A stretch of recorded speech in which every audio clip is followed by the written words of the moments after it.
dari ini todaytripid.id ya. Assalamualaikum Ustaz. Waalaikumsalam warahmatullahi wabarakatuh. Afwan Ustaz, saya seorang petugas kebakaran. Baik, maksudnya pemadam kebakaran ya. Baik, dan waktu itu saya ingin berangkat untuk sholat Jumat, dan di waktu yang bersamaan alarm atau panggilan kebakaran berbunyi Ustaz. Saya langsung bergegas untuk merespon panggilan alarm kebakaran itu Ustaz. Bagaimana hukum sholat Jumatnya Ustaz? Jazakallah khair Ustaz. Baik, pertama semoga Allah memberikan kemuliaan kepada Anda dan memberikan kekuatan iman serta konsisten menjaga itu sampai dengan kita kembali pada Allah Subhanahu wa taala. Saya sangat bersyukur dengan pertanyaan ini karena pertanyaan ini menunjukkan kuatnya sinyal iman yang ada dalam diri kita. Ya, betapa banyak orang-orang yang dalam keadaan lapang bahkan belum tergerak untuk menunaikan sholat. Bahkan masih didapati dalam konteks ibadah Jumat pun yang sangat mengikat, fardhu ain, dan pahalanya banyak. Bahkan sebelum dimulai sudah banyak datang tawaran pahala. Ada yang terkait dengan kemudahan dunia, ada yang terkait dengan kelapangan akhirat kan. Masih ada saja bahkan yang menunggu khatib naik ke atas mimbar. Bahkan ada yang nunggu khutbah kedua baru datang. Bahkan ada yang menunggu sampai sholat ditunaikan. Ya, bahkan ada yang menarik sudah datang, alhamdulillah diberikan hidayah oleh Allah, tapi masih bikin khutbah sendiri gitu kan. Jadi khatib khutbah, ini khutbah di belakang, bikin forum sendiri. Nah, itu hal-hal yang untuk diingatkan untuk semuanya supaya bisa dikoreksi kembali. Karena hal demikian apalagi bila sudah Allah berikan taufik dia bisa datang, tapi membuat satu tindakan-tindakan yang bisa mengurangi pahala Jumat bahkan menghilangkannya. Faman lagha fala jum'atalah. Siapa yang berbuat hal yang tidak baik, yang tidak sesuai, yang tidak bermanfaat, maka berpotensi akan kehilangan Jumatnya, kata Nabi sallallahu alaihi wasallam. Kembali ke pertanyaan ini. Dalam kondisi beliau sudah siap Jumat, kan? Sudah siap untuk berangkat, qadarullah kemudian ada sesuatu yang sangat darurat, ada panggilan alarm, satu kebakaran terjadi dan beliau harus kemudian menunaikan tugasnya untuk memadamkan itu. Bagaimana dengan status Jumatnya? Pertanyaan ini dalam fikih itu termasuk dalam bab fikih aulawiyah. Aulawiyah itu adalah fikih prioritas. Jadi kalau ada dua kondisi tertentu, mana yang harus diprioritaskan? Ya, kalau kita tarik dalam kondisi salat ada fardu, ada sunnah. Ya, ketika bersamaan dengan waktunya datang, mana yang didahulukan? Anda datang misalnya atau bangun dalam kondisi misalnya dekat-dekat ke waktu subuh, Anda sholat kemudian ya tahajud, harapannya demikian, tapi harap-harap bisa bangun ternyata subuhnya pun terlambat bangunnya, misal karena jam 5 dan sebagainya. Nah, maka mana yang didahulukan? Apakah misalnya masih sempat menunaikan sholat sunnahnya atau kemudian dahulukan fardunya? Nah, dalam kondisi seperti ini, bila memang dimaksudkan kondisinya bertemu di antara keduanya, maka didahulukan fardunya, kecuali dalam keadaan lapang tertentu yang bisa tunaikan sunnahnya dulu baru kemudian diisi dengan fardunya. Ada kondisi juga Nabi SAW pernah dalam perjalanan kemudian terlambat bangun, nah itu pernah mengerjakan sunnahnya dulu karena kondisi dalam keadaan yang sangat lapang. Tapi dalam kondisi yang darurat, misalnya Anda harus berangkat ke kantor gitu kan, kalau Anda kerjakan sunnahnya dulu kemudian bisa lebih jauh lagi, maka Anda bisa dahulukan fardunya kemudian diganti dengan sholat-sholat sunnah setelahnya, bisa syuruk atau duha. Nah, terkait dengan kondisi ini, kaidah fikihnya berbunyi begini, ad-daruratu tubihul mahdhurat. Hal yang darurat itu membolehkan, ya, bahkan meninggalkan sesuatu yang tadinya diharuskan atau mengerjakan sesuatu yang harusnya ditinggalkan. Itu ad-daruratu tubihul mahdhurat, demikian kaidahnya. Nah, saya beri contoh misalnya membolehkan meninggalkan sesuatu yang harus dilakukan. Seperti kasus apa? Jumat ini. Ya, kasusnya Jumat, wajib kita tunaikan Jumatnya, tapi dalam kondisi tertentu yang lebih tinggi prioritasnya, yaitu untuk menyelamatkan nyawa seseorang atau ancaman yang lebih kuat, yang harus kemudian dengan tugas Anda harus dibereskan itu semua, maka yang didahulukan adalah menyelamatkan nyawa, menyelamatkan fasilitas yang lebih prioritas, ya, dibandingkan dengan mengerjakan ibadah Jumat yang saat itu walaupun statusnya fardu. Nah, apa dalil terkait dengan ini yang spesifik? Kita ambil misalnya ada imam namanya Abu Ishaq, ya, Abu Ishaq Asy-Syatibi, Ismail Asy-Syatibi. Beliau punya kitab namanya Muwaffaqat. Ya, dalam kitabnya Muwaffaqat dipresentasikan tentang 5 ya maqasid syariah, dikenal dengan kuliatul khamsah, 5 prinsip umum dalam agama. Di syariat Islam itu diturunkan tujuannya untuk menjaga dan menerapkan 5 hal pokok dalam kehidupan. Yang pertama hifdzuddin, menjaga agama. Ya, yang kedua hifdzun nafsi, menjaga jiwa. Yang ketiga hifdzul aqli, menjaga akal. Yang keempat hifdzul mali, menjaga harta. Yang kelima hifdzun nasali, menjaga keturunan.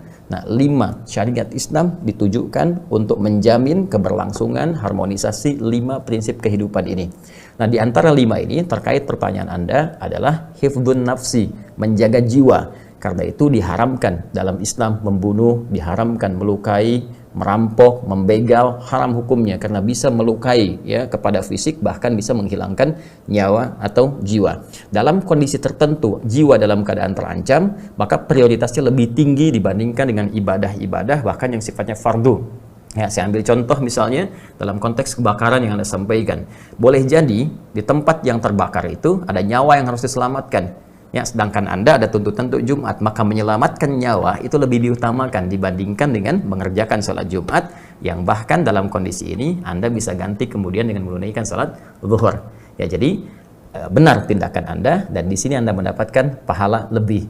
Ya, jadi niat Anda sudah dihitung sebagai pahala di sisi Allah Subhanahu wa taala, insyaallah. Yang kedua, Anda punya tambahan amalan lain dengan mengerjakan tugas Anda merespon panggilan tadi untuk menyelamatkan nyawa dan fasilitas-fasilitas yang lebih prioritas. Setelah itu, Anda ganti dengan menunaikan sholat zuhur.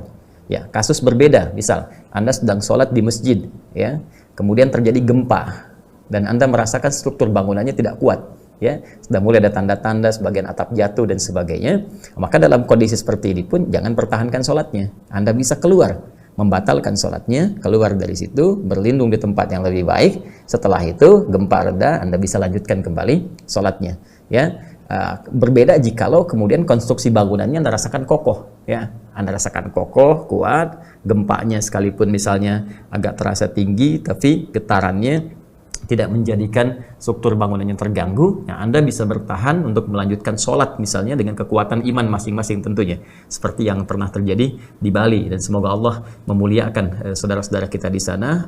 Saya pernah lihat seorang imam sedang memimpin sholat kan, sambil memegang tembok, dia baca ayat kursi dan bermohon pada Allah, dan dikabulkan oleh Allah Subhanahu wa taala, sholatnya berlanjut dalam tetap keadaan gempa. Nah, demikian saudaraku, todaytrip.id, ya, semoga Allah muliakan Anda, tetap konsisten dalam pekerjaan Anda, niatkan sebagai ibadah karena Allah Subhanahu wa taala, ya. Dan ini kan tidak selalu terjadi, ini sifatnya sementara, ya. Kan nggak mungkin setiap mau Jumatan ada kebakaran, kan?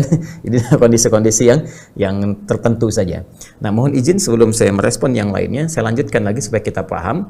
Tadi maqasid syariah itu ada berapa? Ada 5, ya kan? Yang tadi saya jelaskan, hifdzu nafsi, menjaga jiwa. Hati-hati teman-teman sekalian, ya. Sekarang kita banyak temukan berita ada pembunuhan, kayaknya gampang banget menghilangkan nyawa orang, ya kan? Kemudian juga mohon maaf sekali ada pembegalan, perampokan dan sejenisnya yang bisa melukai fisik, berpotensi menghilangkan nyawa. Itu ancamannya tinggi. Ancamannya tinggi. Ya, hati-hati karena memutus peluang seseorang untuk bisa membawa misi kehidupan yang telah Allah amanahkan kepadanya. Memakmurkan bumi untuk ibadah, untuk bawa bekal, kemudian dia lukai, kan? Bahkan dia hilangkan nyawanya, ya, dan seterusnya. Maka ini disebutkan langsung oleh Al-Quran, ancamannya dahsyat, ya. Misal di Quran surah ke-4 An-Nisa di ayat ke-92-93, ya. Khususnya di 93-nya teman-teman sekalian, itu langsung ditegaskan oleh Allah Subhanahu wa taala. Wa may yaqtul mu'minan muta'ammidan fajazauhu jahannam. Ya, siapa yang merencanakan satu pembunuhan, menghilangkan nyawa orang lain, maka balasannya langsung neraka jahanam. Seakan-akan dia pesan kafling di neraka jahanam. Hati-hati, khalidan fiha, kekal di dalamnya, dijamin gak akan keluar. Wa ghadiballahu alaihi, Allah murka kepadanya. 3, wa la'anahu, dilaknat langsung oleh Allah, wa a'adda lahu adzaban 'azima, dan dijanjikan siksa yang berlipat. 5, ancaman bagi orang yang sengaja merencanakan pembunuhan, menghilangkan nyawa. Jadi saking pentingnya nyawa, nggak boleh sembarangan dianggap. Ya, hati-hati, hati-hati sekalian, ya teman-teman sekalian, hati-hati, saya ingatkan, bertobat, ya, bertobat. Pelaku-pelaku kriminalitas yang berpotensi mengganggu pada fisik, melukai, bahkan menghilangkan nyawa, itu ancamannya neraka jahanam. Ya, jadi berpikir dulu. Dan di sini sering saya tegaskan, karena itu orang Islam yang imannya benar, ya, mustahil akan pesan tempat kafling di neraka jahanam. Karena itu kalau Anda pun mendengar pengajian-pengajian, kelompok-kelompok tertentu mudah mengajak Anda untuk melakukan misalnya tindakan yang keras, ya, sampai-sampai menghilangkan nyawa orang, ngebom sana sini dalam konteks yang tidak dibenarkan secara syariat, maka hindari karena resikonya begitu tinggi. Ya, mereka menduga amalannya benar padahal keliru. Demikian di surat Al-Kahf diisyaratkan. Kemudian selanjutnya teman-teman sekalian, ada yang urutan pertama, hifdzuddin, menjaga agama. Nah, ini bagian yang sangat pokok. Ya, menjaga agama ini pengertiannya bisa dua, ya. Satu, menjaga perintah-perintah dan larangan Allah Subhanahu wa taala yang dengan penjagaan itu bisa menjadikan bekal kita menuju Allah lebih ringan dan mengantarkan kita mendapatkan rahmat Allah untuk meraih surganya, ya. Baik, misal menjaga apa saja diantaranya? Ad-din, din itu Islam, ya. Quran surah ketiga ayat 19, inna dina indallahil Islam, din yang benar di sisi Allah Subhanahu wa taala adalah Islam. Di antara turunan-turunan amalan Islam atau syariat Islam, ya apa saja misalnya di hadis Muslim nomor hadis yang ke-8, ya. Antasyhadu an la ilaha illallah wa anna Muhammadar Rasulullah wa tuqimas shalah wa tu'tiyaz zakah wa tasuma Ramadan tahujjal baita in istata'ta ilaihi sabila. Ada salat di situ disebutkan. Jadi menjaga agama, menunaikan salat dengan benar, tunaikan salat dengan khusyuk, tunaikan salat dengan fardu dan sunnah-sunnahnya, perbaiki diri kita dalam salat. Apa manfaat menjaga salat itu? Bekal kita untuk ke akhirat nanti. Ya, amalan pertama dihisab itu salatnya. Puncak amalan kita akan terkait dengan salatnya. Inna awwala ma yuhasabu bil 'abdu yaumal qiyamati as-shalah, ya. Sungguh amalan pertama yang dihisab oleh Allah di hari kiamat itu salatnya. Jika salatnya benar, idza salahat salaha sairu amali, maka benar seluruh amalan-amalannya. Baik, itu tanda kebaikan bagi amalan yang lain. Wa idza fasadat, jika buruk salatnya, rusak maka rusak seluruh amalan-amalan yang lainnya. Jadi kita tujuan menjaga syariat. Kenapa perempuan berhijab, ya? Kenapa kemudian diperintahkan sholat? Kenapa diperintahkan berzakat? Kenapa diperintahkan puasa? Salah satu hikmahnya untuk mencari bekal saat pulang ke akhirat. Anda di dunia saja bekerja cari bekal, maka masa untuk urusan akhirat yang abadi tidak mencari bekal? Ya, untuk urusan dunia yang sementara kita mencari bekal dengan maksimal. Berangkat gelap, mencari bekal dunia, pulang gelap lagi, bahkan ada yang istirahatnya sebentar. Walaupun demikian saat didapatkan, toh hidupnya tidak abadi, wafat dia, tersisa. Kalau bukan dia tinggalkan dunia duluan, dunia tinggalkan dia duluan. Nah, sekarang kalau dunia begitu dikejar mencari bekalnya, kenapa akhirat yang abadi, tidak ada kematian lagi, dan setelah itu dan abadi kehidupannya kita tidak memiliki bekal? Hifdzuddin, menjaga nilai-nilai agama, perintah-perintah agama, diantara hikmahnya memberikan bekal kepada kita untuk bisa membawa nilai kehidupan terbaik saat di akhirat. Yang kedua, pengertian hifdzuddin bisa diartikan membela, ya, izzah, kemuliaan nilai-nilai agama. Ya, misal membela tentang nilai-nilai keislaman, membela tentang orang-orang Islam bisa di sekitaran kita sebagai bagian dari nilai persaudaraan. Ini bagian dari hifdzuddin. Ya, itu berlaku bagi siapapun, berlaku bagi kita semua. Ya, misal saat ada misalnya, ya, itu pelecehan terhadap Rasulullah SAW, kita bergerak kemudian untuk menunjukkan keimanan kita. Jadi jangan Anda katakan Islam nggak usah dibela, sudah ada Allah. Itu perkataan yang keliru, perkataan yang menyesatkan. Tujuan hifdzuddin membela itu untuk menunjukkan iman, untuk menunjukkan rasa. Sama persis dengan begini, kita WNI, warga negara Indonesia, sedang di luar negeri, negara kita dilecehkan, kan kita tergerak kan? Ya, negara kita dilecehkan, dijelek-jelekan, kita membela. Kata siapa Indonesia sarang teroris? Kata siapa Indonesia gak benar? Kita tunjukkan, ya kan? Kita berekspresi. Jangan kita katakan gak usah dibela, diam aja, udah ada TNI kok. Nah, itu perkataan ngawur, ya, perkataan yang aneh gitu. Nah, justru pembelaan kita menunjukkan rasa kewarganegaraan kita, rasa cinta kita kepada bangsa. Demikian ad-din. Maka jangan heran ketika Al-Quran ada yang melecehkan misalnya, ketika Nabi Muhammad SAW dilecehkan misalnya, maka muncul pembelaan-pembelaan untuk menunjukkan keimanan kita di sisi Allah Subhanahu wa taala. Itulah hifdzuddin, dan nilainya tinggi di sisi Allah Subhanahu wa taala. Kemudian hifdzul aqli. Yang ketiga, din sudah, ya, nafas, jiwa sudah, kemudian akal, menjaga akal. Jadi Islam itu agama yang sangat luar biasa. Nah, ini pengertiannya dua. Menjaga akal ini, jangan sampai akal pikiran kita lemah. Akal ini tanda keistimewaan kita sebagai manusia yang membedakan dengan hewan. Ya, hewan tidak punya akal, manusia punya akal. Perbedaan manusia dengan hewan itu terletak pada akal, ya. Ya, terletak pada akalnya, dan dengan akal itu manusia dimuliakan. Ya, karena itu sering dalam Al-Quran akal disinggung. Orang-orang yang sering mengatakan kebaikan, memerintah pada kebaikan, tapi dia nggak mengerjakan apa yang dia katakan, maka disebut apakah kamu berakal? Ya, Quran surah kedua Al-Baqarah ayat ke-44 misalnya. Ya, atamuruna an-nasa bil birri wa tansawna anfusakum wa antum tatluna al-kitab afala taqilun. Engkau pandai memerintahkan orang lain berbuat baik, gitu kan? Mengerjakan ini, mengerjakan itu, sementara engkau tidak mengerjakannya. Namun demikian kau memahami maknanya, sering membaca bukunya, kitabnya, sering lihat Al-Quran, tapi engkau nggak kerjakan, pandai menyuruh orang. Akal kamu di mana? Jadi akal itu punya peran yang sangat luar biasa. akal adalah wasilah terbaik untuk membawa peran penting kita sebagai khalifah di bumi, memakmurkan bumi, bekerja dengan baik. Itu fungsinya ada pada akalnya. Ya, kalau akal hilang, taklif agama bisa tidak berarti. Ya, taklif agama, beban untuk sholat bisa diangkat, rufi al-qalam. Ya, diangkat bebannya, salah satunya alal majnuni hatta yufiqa. Ya, dari orang yang akalnya terganggu sampai dia waras lagi.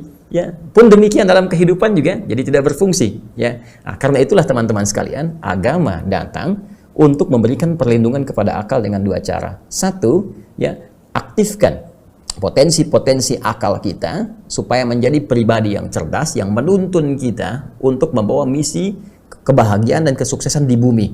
Maka dari situlah turun ayat-ayat Quran meminta kita mengaktifkan potensi sinyal-sinyal akal kita dengan belajar.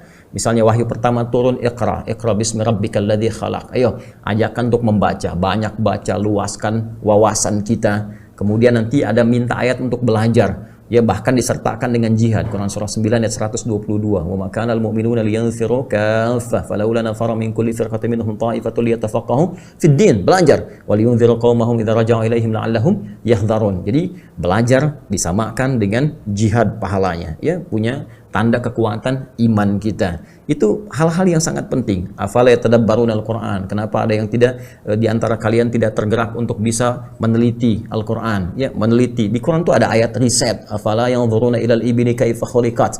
Ada riset. Afala tatafakkarun? Ada bagaimana meminta akal kita digunakan untuk mencerna dengan baik. Ada tentang logika, ada tentang macam-macam. Salah satunya di antara kemuliaan itu Al-Qur'an mendorong umatnya untuk pintar, cerdas, meneliti segala hal, menyimpulkan dengan cara yang benar. Jadi kalau kita menjadi muslim mesti bangga. Dan di antara kebanggaan kita ada dorongan dari Al-Quran untuk mendorong kita menjadi pribadi yang cerdas. Orang Islam mesti cerdas dalam setiap bidang kehidupan. Ya, di ekonominya cerdas, hukum cerdas, politik cerdas, matematika cerdas, eksakta cerdas, sosial cerdas. Jadi umat yang cerdas.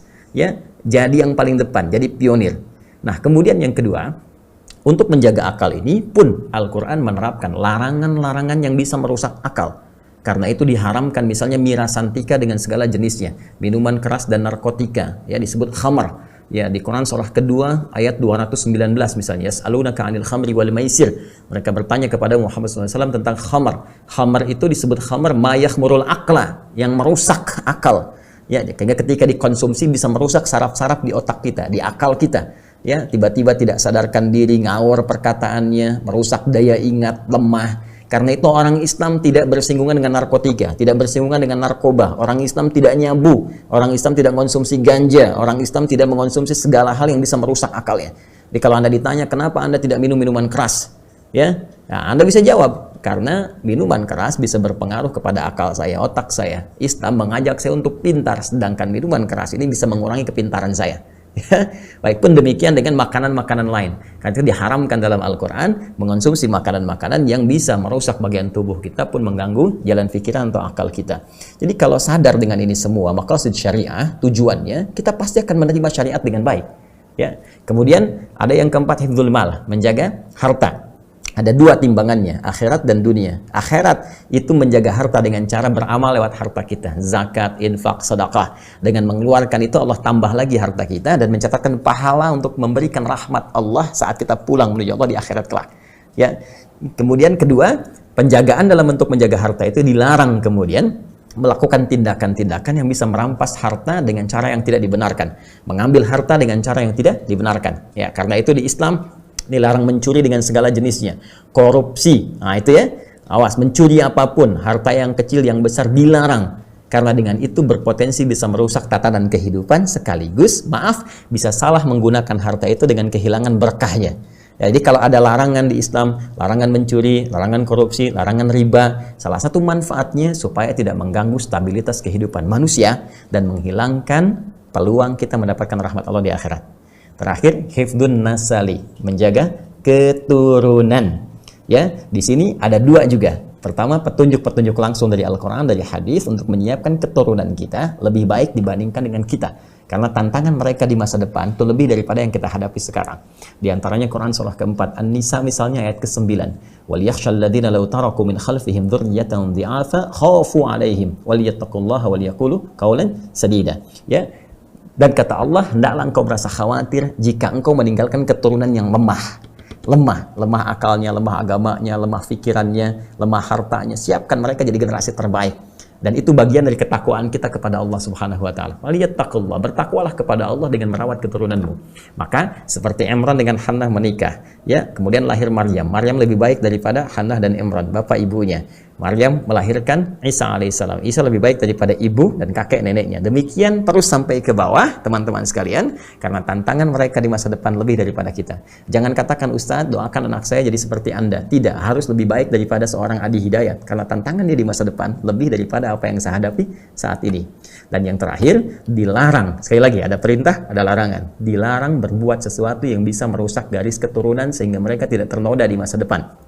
Contoh, langsung perbuatan zina. Dilarang berbuat tindakan-tindakan seksual yang menyimpang. Karena dengan itu bisa memengaruhi keturunan-keturunan sehingga memberikan cacat pada jalan kehidupan yang dengan itu bahkan menjadi berat pertanggungjawabannya di sisi Allah Subhanahu wa taala. Saya kira ini jawaban dari pertanyaan yang pertama. Mohon maaf agak sedikit cepat karena kita berburu dengan waktu sholat Isya. Telah tiba waktu sholat Isya di Indonesia bagian Barat, WIB, waktu Indonesia bagian Bekasi di Baratnya. Kita jeda sejenak untuk menunaikan sholat Isya kami di sini. Setelah itu kita lanjutkan kembali dengan izin Allah Subhanahu wa taala. Terima kasih. Adi Hidayat. Assalamualaikum warahmatullahi wabarakatuh. Bismillahirrahmanirrahim. Assalamualaikum warahmatullahi wabarakatuh. Alhamdulillah wassalatu wassalamu ala Rasulillah wa ala alihi wa sahbihi wa man wala wa ba'du. Saudara-saudariku, terhubung kembali dalam tayangan Aqsa Al-Quran Sunnah Solution. Alhamdulillah kami di sini di Indonesia bagian barat khususnya dari Bekasi telah menunaikan sholat Isya berjamaah beserta amalan sunnahnya. Semoga sholat kita diterima oleh Allah Subhanahu wa taala. Pun demikian dengan Anda di wilayah manapun di muka bumi ini yang tersambung lewat saluran kami Adi Hidayat Official. Semoga Allah memudahkan untuk menunaikan sholat dengan penuh kekhusyuan sesuai dengan waktu di wilayah Anda masing-masing. Ada yang terhubung dengan kami di Taiwan, Uni Emirat Arab, dari Arab Saudi, dari Malaysia, dari Hong Kong, bahkan dari Kazakhstan, ya. Masya Allah, semoga teman-teman semuanya senantiasa dilindungi, dimuliakan oleh Allah Subhanahu wa taala di seluruh belahan dunia di kehidupan kita. Tetap istiqamah dalam ibadah, cari bekal yang baik, tunjukkan identitas muslim yang baik sesuai dengan petunjuk Rasulullah SAW. Pun demikian, jaga ya nilai kebangsaan kita, negara kita, sehingga dengan itu kita tetap menjadi insan yang terbaik dimanapun kita berada. Kita lanjutkan, tadi kita telah belajar bersama dari pertanyaan sahabat kita dari IG, Instagram, telah kita jawab ya tentang bagaimana hukumnya merespon panggilan atau alarm dari situ kebakaran yang terjadi dan dengan konsekuensi itu mesti meninggalkan Jumat. Telah kita jawab tadi, prinsipnya adalah itu boleh dilakukan secara agama dan bisa mengganti Jumatnya dengan menunaikan sholat zuhur, kan termasuk dalam bab fikih aulawiyat seperti yang telah saya terangkan.